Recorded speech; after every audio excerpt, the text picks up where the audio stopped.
Bible की कहानी की शुरुआत में केन नाम का एक व्यक्ति अपने भाई से इसलिए ईर्ष्या करने लगता है क्योंकि उसे परमेश्वर का अनुग्रह प्राप्त हुआ था। और परमेश्वर केन से कहता है, अपने क्रोध के प्रति सावधान रहे, क्योंकि पाप एक राक्षस है जो तुझे खा जाना चाहता है, लेकिन तू उस पर प्रभुता कर सकता है। पर केन उस राक्षस के सामने हार मान लेता है और अपने भाई की हत्या कर देता है। इसके फलस्वरूप परमेश्वर केन को जंगल में भेज देता है और वहाँ वो बाइबल की कहानी का पहला नगर बसाता है। एक व्यक्ति पूरा नगर बसाता है। प्राचीन संसार में नगर घरों का समूह होता था जो एक दीवार से घिरे होते थे। ये एक सुरक्षा के लिए होती थी। केन को डर था कि कोई उसे ढूंढकर मार डालेगा। अच्छा, समझ में आया, दीवार ही नगर बनाती है। बिल्कुल सही। और फिर केन का नगर बदला लेने और हिंसा की संस्कृति को जन्म देता है। बाद में उस नगर का एक योद्धा जो एक भ्रष्ट राजा के समान है, एक गीत में डींग मारता है, यदि तुम मुझे धमकाते हो या मुझे थप्पड़ मारते हो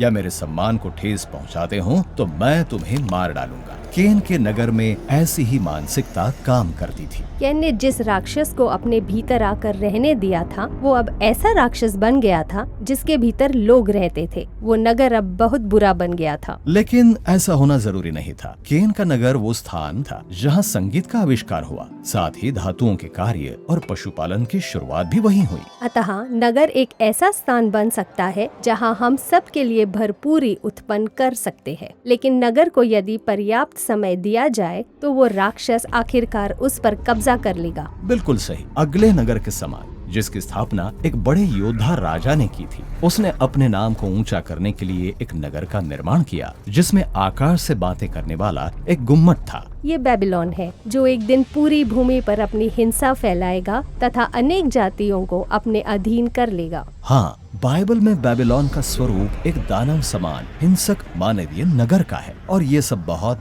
दुखद है क्योंकि ये नगर उस सुरक्षित वाटिका रूपी घर के बिल्कुल विपरीत है जिसमें परमेश्वर ने मूल रूप से मनुष्यों को रखा था। प्राचीन नगरों में संसाधनों को अपने भीतर रखने के लिए आत्म सुरक्षा की बड़ी दीवारें बनाई जाती थी। लेकिन इस वाटिका की सुरक्षा परमेश्वर करता है। इसके बीचों बीच एक सोता है जिसमें से नदियां निकलती हैं और उनसे पूरी भूमि सींची जाती है। बेबीलोन के बीचों बीच एक गुम्मट है जो आकाश तक पहुंचता है, जबकि वाटिका के बीचों बीच जीवन का वृक्ष है, अर्थात परमेश्वर का स्वर्गीय सिंहासन और उपस्थिति है जो पृथ्वी को स्पर्श कर रही है। नगर की मानसिकता आत्म सुरक्षा और शांति की है जिन्हें मृत्यु के डर के कारण लागू किया गया है। परंतु वाटिका की संस्कृति उदारता के द्वारा शांति की है क्योंकि यहाँ हमेशा सबके लिए सब कुछ पर्याप्त रहता है। आओ वापस वाटिका में चले। हाँ, आप ऐसा ही सोचेंगे, लेकिन बाइबल की कहानी में आश्चर्य की बात यह है कि परमेश्वर अपनी वाटिका को नगर में लाने की योजना बनाता है। सच में? हाँ, आइए राजा दाऊद पर नजर डालें, जिसे परमेश्वर ने इस्राएल की अगुवाई करने के लिए नियुक्त किया था। उसने उनकी राजधानी के रूप में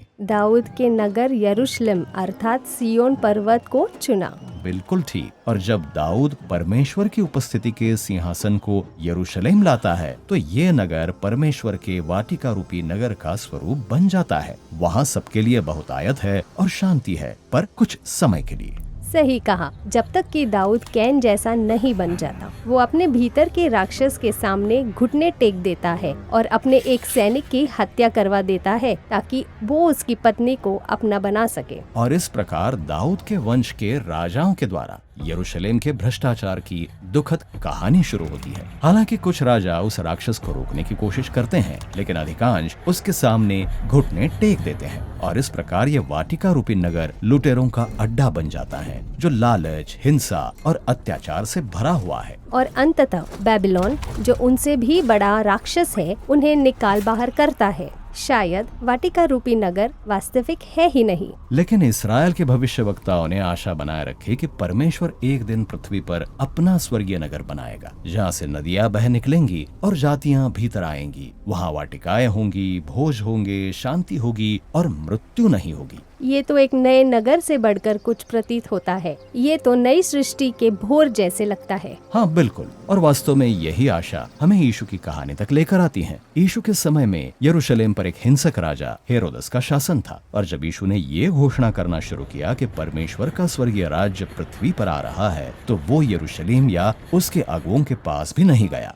हाँ, वो गलील के पहाड़ों और गांव में गया तथा दरिद्रों और महत्वहीन लोगों को शुभ संदेश सुनाया। और फिर यीशु अपने अनुयायियों को एक पहाड़ पर ले गया और कहा, तुम सब पहाड़ी पर बसा वो नगर हो जो जाति जाति को प्रकाशमान करेगा। और फिर उसने अपने अनुयायियों को परमेश्वर के नगर की नैतिकता सिखाई जो कैन के नगर और बाबिलोन की मानसिकता के विपरीत है। हिंसा की धमकी के साथ जीवन की रक्षा करने और शांति बनाए रखने के बजाय यीशु ने अपने अनुयायियों को उदारता पूर्वक साझा करने के द्वारा शांति स्थापित करने की शिक्षा दी, यहाँ तक कि अपने शत्रुओं के साथ भी। साथ ही उसने प्रेम और क्षमा के द्वारा जीवन की रक्षा करने की शिक्षा दी, भले ही इसके लिए आपको कीमत चुकानी पड़े। जब स्वर्गीय नगर पृथ्वी पर आता है तो ऐसे दिखता है। लेकिन क्या भविष्यवक्ता ये आशा नहीं कर रहे थे कि परमेश्वर का नया नगर यरूशलेम होगा? यीशु ने कहा कि उसके समय का यरूशलेम भ्रष्ट हो चुका था और विनाश की ओर बढ़ रहा था, और इससे नगर के अगुओं और उसके बीच झगड़े उत्पन्न हो गए। इसलिए शांति बनाए रखने के लिए उन्होंने यीशु से छुटकारा पाने हेतु मृत्यु की धमकी का इस्तेमाल किया। लेकिन जब यीशु पर मुकदमा चलाया गया तो उसे ये पता होने पर भी कि वे उसे मृत्युदंड देने वाले हैं, उसने कहा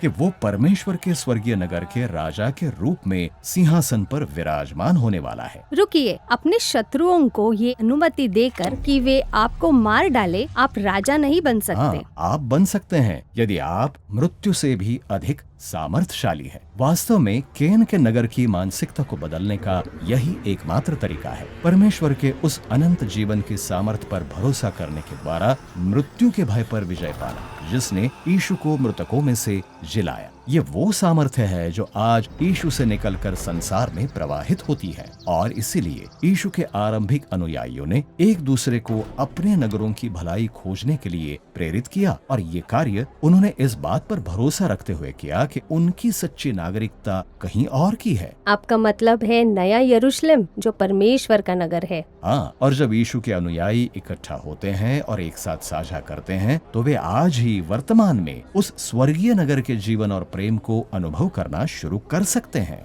और इसीलिए बाइबल की कहानी मनुष्य द्वारा स्वर्ग तक जाने वाला नगर बनाने के साथ समाप्त नहीं होती। नहीं, ये परमेश्वर द्वारा अपने वाटिका रूपी नगर को पृथ्वी पर लाने के साथ समाप्त होती है। स्वर्गीय यरूशलेम जो सब जातियों के लिए बहुतायत से भरा हुआ है, उसकी सड़कों से जीवन की नदी बहती है, और इसके बीचों बीच सिंहासन पर क्रूसित और जी उठा यीशु विराजमान है। और इस नगर की दीवारें गिरा दी जाएंगी क्योंकि इस नगर के द्वार कभी बंद नहीं होंगे।